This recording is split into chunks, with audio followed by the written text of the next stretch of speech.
मैं ब्रह्म हूँ, इस बात को कैसे समझे, ये कैसी साधना है, उस बात पर कृपया मार्गदर्शन दे। एक ऐसा प्रश्न मिला। अब देखो, बहुत सारे वीडियो में, ग्रंथों में कोई लोग ये भी बता रहे हैं कि मैं ब्रह्म हूँ, ये साधना करो।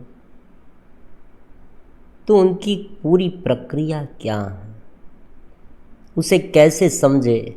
और एक व्यक्ति कहेगा मैं ब्रह्म हूँ, तो उनका क्या मतलब है, बात क्या है।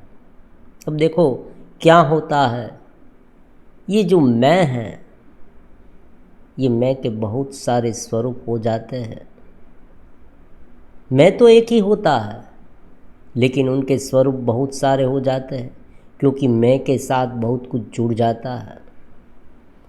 जब इस मैं के साथ शरीर जुड़ गया, तब व्यक्ति इस शरीर को मैं मानता है। जब इसी मैं के साथ कोई डिग्री जुड़ गई, मान लीजिए कोई व्यक्ति प्रोफेसर है, वो व्यक्ति जब कॉलेज में पढ़ाता है तो कहेगा कि मैं प्रोफेसर हूँ। कोई स्टूडेंट ने उनका अपमान कर दिया, उनकी बात नहीं मानी, उनके सामने कुछ बोलने लगा, आर्गुमेंट करने लगा, तो वो कहेगा मैं प्रोफेसर हूँ। कोई व्यक्ति ने पढ़ाई लिखाई करके डॉक्टर बन गया, तो वो कहेगा मैं डॉक्टर हूँ। कोई व्यक्ति इतना भयभीत है, दुखी है, तो वो कहेगा मैं बहुत दुखी हूँ, मैं गरीब हूँ, मैं पैसे वाला हूँ, मैं भूख से पीड़ित हूँ। देखो, तो ये मैं, कितने सारे मैं। जब इस मैं को पूरी तरह से जाना जाए तो हमें पता चलेगा कि मैं कोई एक नहीं है, मैं तो बहुत सारे होते हैं। जितने लोग इतने मैं, क्योंकि जो चेतना होती है, फुल ऑफ कॉन्शियसनेस, उनकी एक महत्वपूर्ण लाक्षणिकता ये होती है कि वो जिनके साथ जुड़ती है उसे अपना स्वरूप समझने लगती है। समझ ले, क्योंकि वो जानने की क्षमता है उसमें। सत्य चित्त आनंद उसे है, उसे अपने आप का अनुभव होता है। दूसरी बात, वो चित्त है, जानने वाली। चित्त मतलब जानना। जो कुछ भी चीज़ हमारे पास है, जो कुछ हमारी आइडेंटिटी है, उसे अपना स्वरूप समझ बैठना। और तीसरी बात आनंद की है। अब देखो यहाँ पर क्या होता है, मैं हूँ का भाव तो सभी को होता है, लेकिन जो मैं है ना, वो अलग अलग अनुभव में आता है। मैं जिस चीज़ से जुड़ता है, जिस घेरे से जुड़ता है, जिस पहचान से जुड़ता है, जिस माहौल में बड़ा हुआ है, उसमें उस मैं का कंस्ट्रक्शन होता है, मैं की संरचना होती है, मैं स्वयं विकसित होता है। कोई व्यक्ति कहेगा मैं बहुत बड़ा राजनेता हूँ, मैं ये हूँ, मैं वो हूँ। कहने की बात केवल इतनी ही है कि इस मैं जो है, उस मैं को अगर बदल दिया जाए तो पूरा टंटा खत्म हो जाएगा। क्योंकि अनुभव करने वाला कौन है? मैं है। अगर मैं नहीं, अब देखिए नींद में कोई व्यक्ति चला गया रात में, तो हमें अपने आप का अनुभव नहीं होता है, अपने शरीर का अनुभव नहीं होता है, आसपास का माहौल क्या घट रहा है आसपास, वो सब कुछ हम भूल जाते हैं। कभी कभी तो हम कौन हैं वो भी भूल जाते हैं। स्वप्न की दुनिया में देखो, कोई व्यक्ति को स्वप्न आया, स्वप्न में ये हो सकता है कि कोई गरीब व्यक्ति राजा बन जाए, राजा व्यक्ति गरीब बन जाए। तो उस समय उसे जो मैं का अनुभव होता है वो राजा का होता है, राजा को गरीब का होता है। ये भी हो सकता है। कोई व्यक्ति दुखी हो सकता है स्वप्न में, कोई व्यक्ति को अत्यंत पीड़ा होती है। तो ये मैं है, ये मैं जो सारे फसाद की जड़ है, क्योंकि इस मैं ने सब कुछ पकड़ कर रखा है। ये शरीर को, इंद्रिय को, विचारों को, स्मृतियों को, पुराने संस्कारों को, अपनी मान्यता को, राग द्वेष आदि भाव जो कुछ कसाय है उनको, उन सब को पकड़ कर रखा है और ये संजो के रखती है। ये जो मैं है ना, वो उसे टिका रखता है। वो यही मानता है कि मैं परमानेंट रहूं। व्यक्ति ये कहेगा मेरा नाश कभी ना हो, मैं परमानेंट रहूं।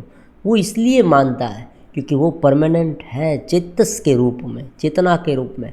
लेकिन वो जिस घेरे से जुड़ गया है, उस घेरे को उसने अपना अस्तित्व मान लिया है।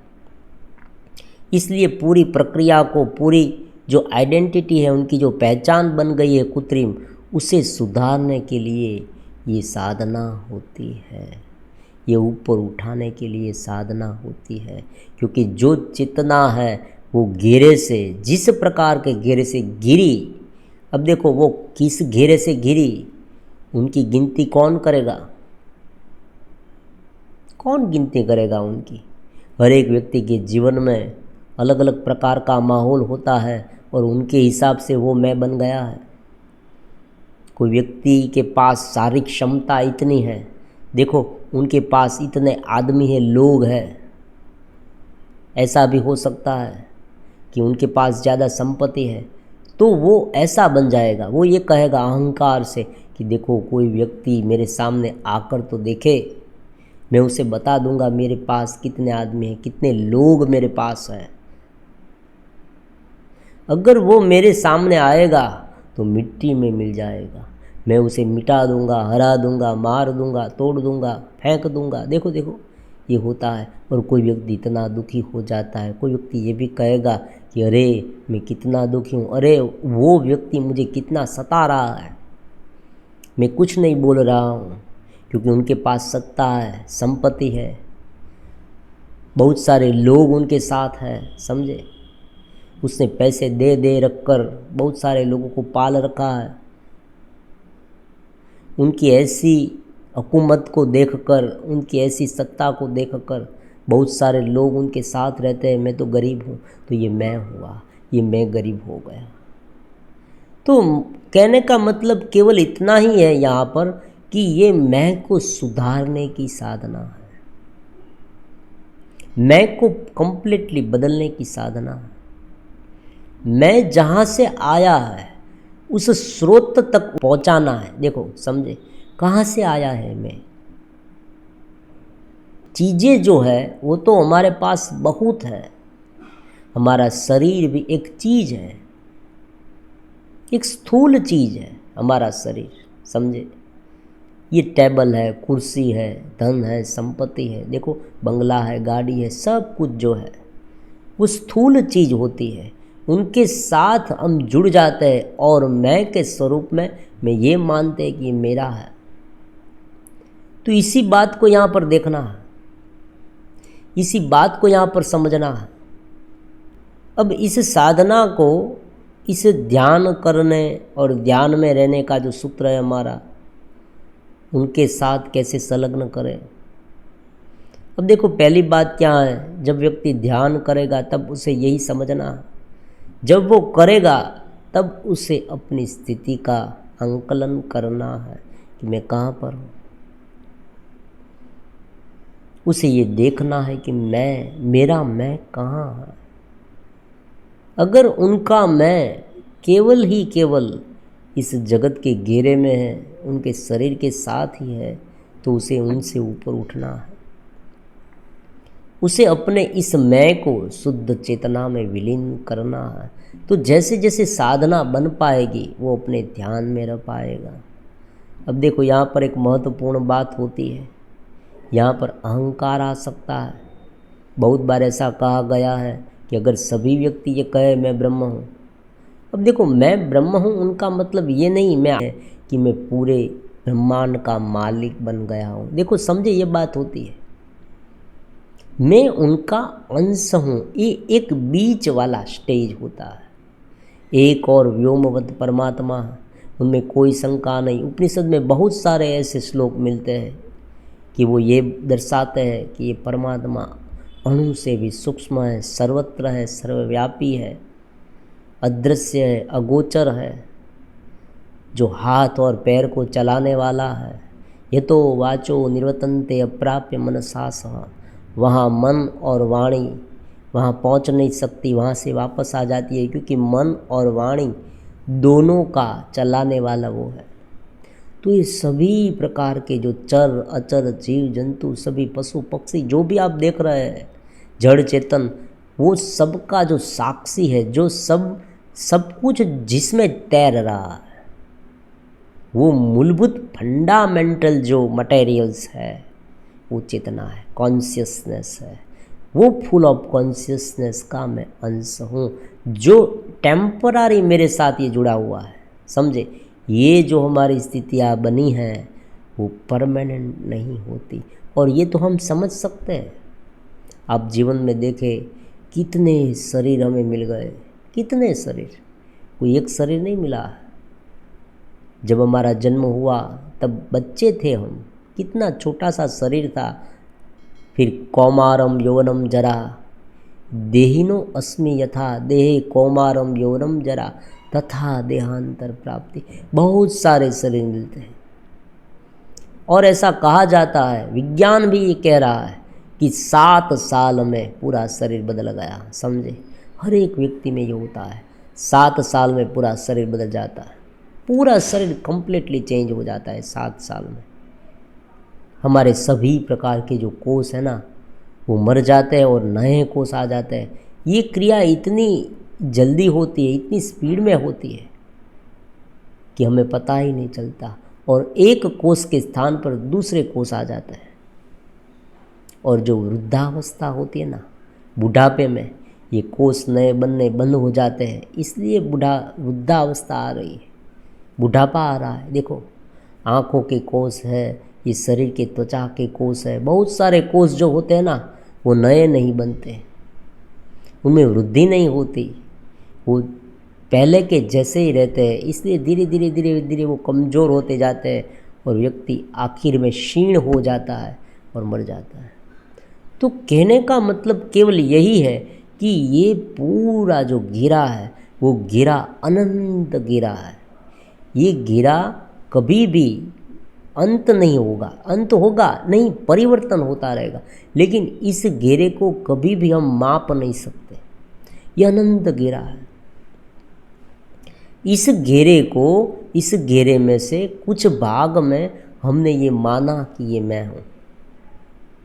तो इस बात को पूरी तरह से अनुभव में लाने के लिए, समझे, ये भीतर अनुभव होता है। जितना मैं सूक्ष्म होगा उतना गहरा अनुभव होगा। देखो, ये सत्य चित्त आनंद है, सर्वव्यापी है, सर्वगुणों का साक्षी है। ये सब क्यों कहा जाता है? क्योंकि जितना ध्यान सूक्ष्म होगा, जितना ध्यान कोई चीज़ों से सूक्ष्म होगा, नाम और रूप से सूक्ष्म होगा, उतना वो अपने स्वरूप में जाएगा, क्योंकि वहाँ से वो उठा है। वो एकरूप होते होते शांत हो जाएगा। जब देखने वाला, दृष्टा, दृश्य और उनका ज्ञान तीनों एक हो जाएंगे, ये त्रिपुटी, तब उसे अपना अनुभव होगा, क्योंकि उसे स्वस्वरूप का अनुभव करना है। ये उनका ध्येय है। ध्यान में पूरी तरह से रहने की जो बात है ना, वो कुछ इस प्रकार की है कि हम अपने स्वरूप में रहकर ये सारी क्रियाएं कर पाए, हम स्वतंत्र हो जाए। आनंद के मामले में, चेतना के मामले में, देखो, आप कहीं पर बैठे हैं, आप बोरिंग हो रहे हैं, ये नहीं होगे, आप चेतना से भरे हुए हैं। आप जैसे ही बैठे हैं, आंखें बंद करें या ना करें, आपको ये अनुभव होना चाहिए कि मैं चेतन मात्र हूँ, मैं चेतनवंत हूँ, मैं नृत्य से आनंद का अनुभव कर रहा हूँ। देखो, घंटों बीत जाएंगे लेकिन थकान नहीं लगेगी, आनंद ही आनंद महसूस होगा, क्योंकि हमें अपने स्वरूप का अनुभव हो रहा है। निजी स्वरूप का अनुभव, अपने स्वरूप का, उस चेतना का जो पूरा आयाम है ना, उनके साथ कनेक्शन बनाने के लिए, उसमें रहने के लिए ये मैं ब्रह्म हूँ ये कहा जाता है। उनका मतलब ये नहीं कोई व्यक्ति अभिमान करने लगे। देखो, कोई व्यक्ति दूसरे व्यक्ति को कहेगा मैं ब्रह्म हूँ तुम तुच्छ हो, ऐसी बात कैसे हो सकती है? अगर कोई व्यक्ति ये कहेगा मैं ब्रह्म हूँ, मैं सत्य चित्त आनंद हूँ, तो वो व्यक्ति बहुत सारे गुणों का मालिक होगा, बहुत सारे गुण उसमें प्रकट होंगे। क्योंकि जब व्यक्ति उस ब्रह्म चेतना से, उस ब्रह्म चेतना के साथ मिलता है, उनके साथ अपने स्वरूप को मिलाता है कि मैं ब्रह्म हूँ चेतना, तब उसमें देवी गुण प्रकट होते हैं। ये देवी गुण इसलिए प्रकट होते हैं क्योंकि ये जो गुण है ना, वो गुण उस चेतना में रहने के योग्य हमें करते हैं। मान लीजिए कोई व्यक्ति अत्यंत गुस्से वाला है, वो बार बार भूल जाता है, आपा खो बैठता है, तो वो व्यक्ति अगर इस साधना से ऊपर उठता जाए तो उनका गुस्सा अपने कंट्रोल में रहेगा। और जो व्यक्ति अपने कंट्रोल में रहकर गुस्सा करता है वो गुस्सा कर ही नहीं पाएगा। वो व्यक्ति गुस्सा करेगा, लेकिन ऐसा गुस्सा करेगा कि वो जानता है कि मैं गुस्सा कर रहा हूँ, मैं द्वेष कर रहा हूँ, द्वेष मेरे में आ रहा है, मेरे में विकार आ रहा है। देखो, वो अपना आपा, अपना स्वरूप जो है मैं हूँ, मैं शुद्ध चेतना हूँ, उस शुद्ध चेतना को पकड़ रख कर वो सभी कार्य करेगा। वो बाह्य सब कुछ जो कार्य करता है, वो सभी प्रकार के कार्य, देखने का, चखने का, सुनने का, बोलने का, सभी कार्य जो है जीवन में जो कुछ भी वो कर रहा है, वो सभी प्रकार के कार्य अपने स्वरूप में रहकर करेगा। यही साधना का नाम है ध्यान में रहना, चित्त स्थिति, ब्रह्म में रहना। तो यहाँ अलग अलग प्रकार की साधना पद्धतियों की तकनीकें हैं। कोई कहता है कि डायरेक्ट ध्यान करो ब्रह्म में, डायरेक्ट ध्यान, कोई परोक्ष नहीं। देखो, कोई आधार नहीं लेना है, आंखें बंद करो और केवल कहो मैं ब्रह्म हूँ, मैं सत्य चित। तो देखो, यहाँ मैं ब्रह्म हूँ ये शब्द से बोलना ऐसी बात नहीं होती है। अगर कोई व्यक्ति ये कहेगा कि शब्द से शुरुआत में बोलो, तो भी ये शुरुआती होना चाहिए। परमानेंट साधना में ये नहीं होता है। आप आंखें बंद करें तब आप ये कहेंगे। मान लीजिए आपने कहा, आपने आंखें बंद की, आप कहेंगे मैं ब्रह्म हूँ, तो उनका मतलब जो मैं का अनुभव हो रहा है ना, वो उस चेतना का अंश है। तुरंत आपको अपने शरीर को देखना चाहिए कि शरीर क्या है। ये शरीर, ये अलग अलग प्रकार के जो नाम और रूप है, जो मुझ में द्वेष उत्पन्न हो रहा है, वो द्वेष कहाँ उत्पन्न हो रहा है? मन में उत्पन्न हो रहा है, और मन मैं नहीं हूँ। ये पूरा प्रकृति का प्रवाह है। समझे, ये बात होती है, पूरे प्रकृति का प्रवाह। प्रकृति अनंत है। आप देखो, शरीर में जो जो क्रियाएं होती है, उसमें से बहुत कुछ क्रियाएं आप नहीं कर सकते, अपने आप हो रही है। हम ये मानते हैं शरीर मेरा है, वास्तविक रूप में ऐसा नहीं होता है। शरीर प्रकृति का भाग है, ये हम समझ सकते हैं। कैसे? मान लीजिए आप कहेंगे कि मुझे हृदय को बंद कर देना है। आप अपनी मर्जी से हृदय को बंद नहीं कर सकते। हाँ, आप ये कह सकते कि मैं एक ऐसा इंजेक्शन लगाऊँ, वो बात अलग है। लेकिन आप अपनी मर्जी से, अगर वो आपके कंट्रोल में होता है ये शरीर, तो आप अपनी मर्जी से सब कुछ भीतर कर सकते हैं।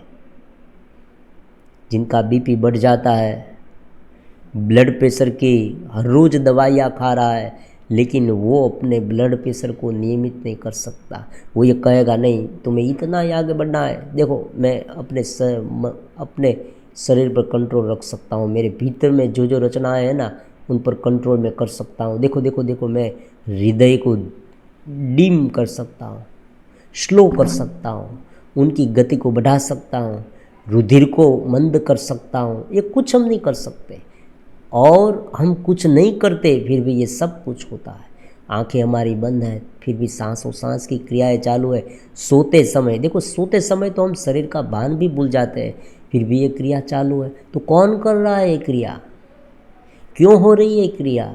इतने सारे लोग हैं, इतने सारे जीव है, जंतु है, पशु है, पक्षी है, उनके बच्चे हैं उत्पन्न हो रहे हैं। देखो ये नर और मादा आपस में आकर्षित होकर, ये क्यों आकर्षित होती है, ये सब क्यों हो रहा है ये जगत में। बारिश का आना है, पेड़ पौधे का उगना है, देखो ये सब क्यों हो रहा है, कौन कर रहा है, मैं तो नहीं कर रहा हूँ। दूसरे व्यक्ति को मैंने पूछा तुम कर रहे हो, उसने क्या मैं भी नहीं कर रहा हूँ। सभी व्यक्ति को पूछो आप, सभी व्यक्ति मना कर देंगे कौन कर रहा है ये सब।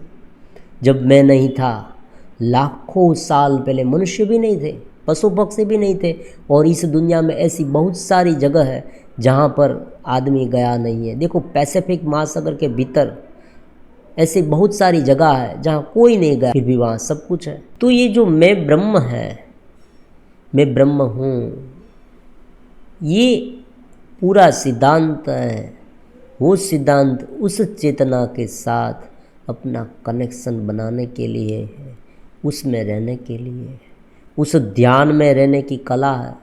लेकिन यहाँ भी देखो सभी प्रकार की ध्यान की, ज्ञान की जो पद्धतियाँ होती है उसमें कुछ ना कुछ तो होता है, कुछ कुछ फायदा भी होता है, और अगर उसे अलग तरीके से समझे तो ये भी हो सकता है कि व्यक्ति कुछ उलझ भी जाए, समझे।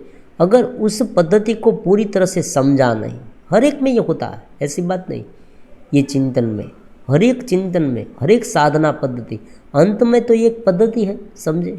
इस पद्धति को अगर हम पूरी तरह से लागू ना करें, अगर हमारी समझने में ही गड़बड़ी हो जाए, तो कोई भी साधना पद्धति हो, उनके फायदे और मर्यादा हो सकती है, गैरफायदा भी हो सकता है, ये हो सकता है।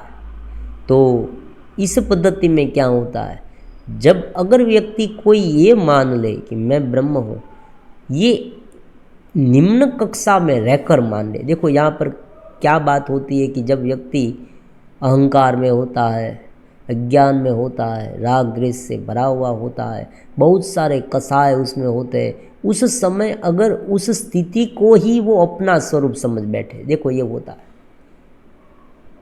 कहीं पर उसने पढ़ लिया लेकिन पूरी तरह से ज्ञान को समझा नहीं, ध्यान को समझा नहीं, ये पूरा सिद्धांत जो है वो सिद्धांत हमें कंठस्थ हो जाना चाहिए।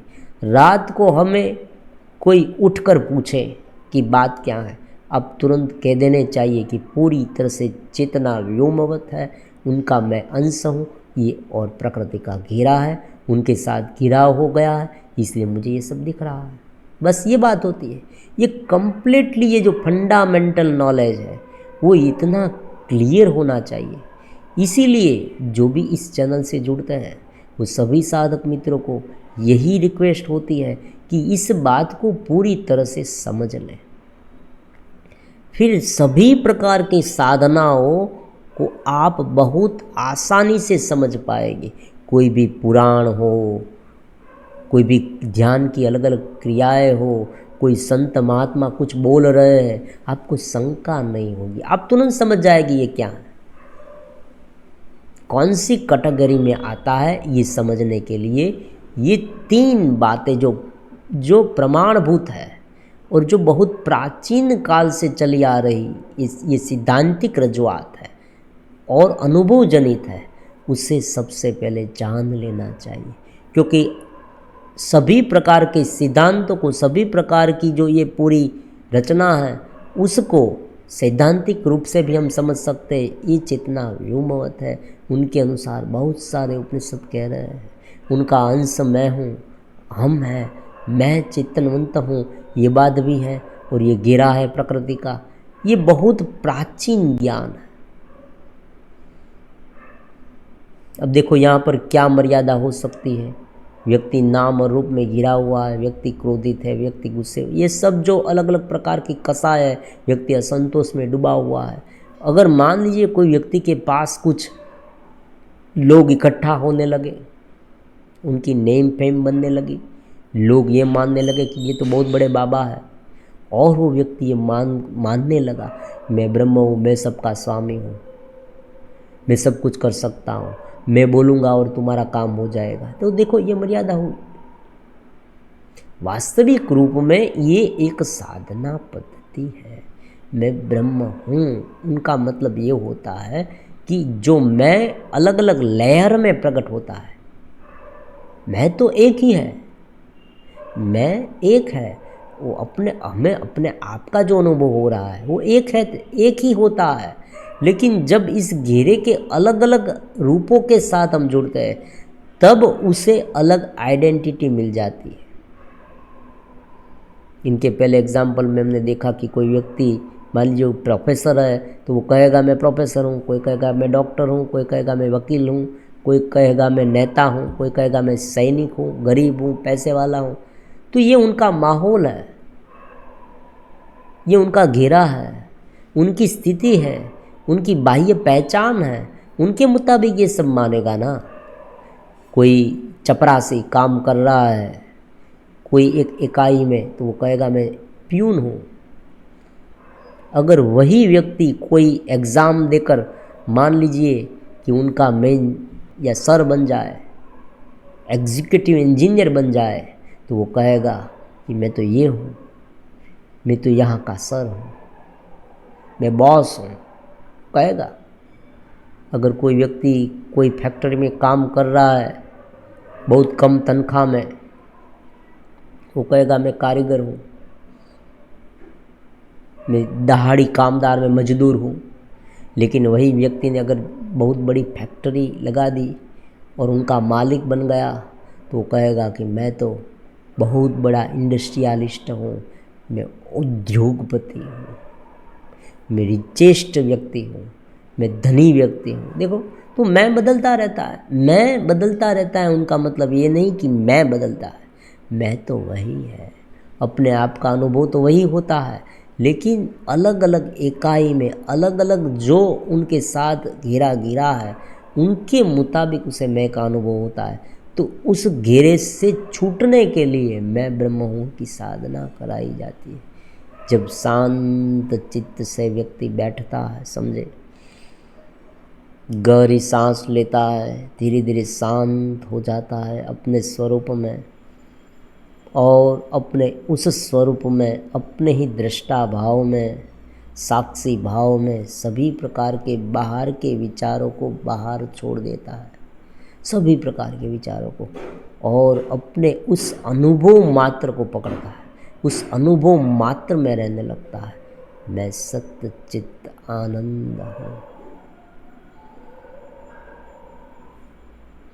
इन शॉर्ट एक ही बात होती है साधना में कि व्यक्ति की भीतरी स्थिति, अंतराल चित्त की जो स्थिति है ना, वो ऊपर उठनी चाहिए। बात ये होती है केवल मन के घेरे में, केवल बुद्धि की उटपटांग हरकतों में, केवल इंद्रिय के विषय में, केवल काल्पनिक इच्छाओं में, समझे, जो काल्पनिक इच्छा होती है बार बार ये उभर कर आती है, काल्पनिक मनोवृत्तियाँ होती है, जो चिंतन होता है बिन जरूरी चिंतन है, मन की बकबक जिसे हम कहेंगे ना, कभी कभी आप कोई वीडियो में सुनते हैं मन की बकबक को कैसे रोके, तो ये मन की बकबक, तो मन की बकबक जो चल रही है भीतर, उनसे, उन सब से वो जब अछूता रहकर ऊपर उठेगा, उसे वो देख पाएगा, उसे समझ पाएगा।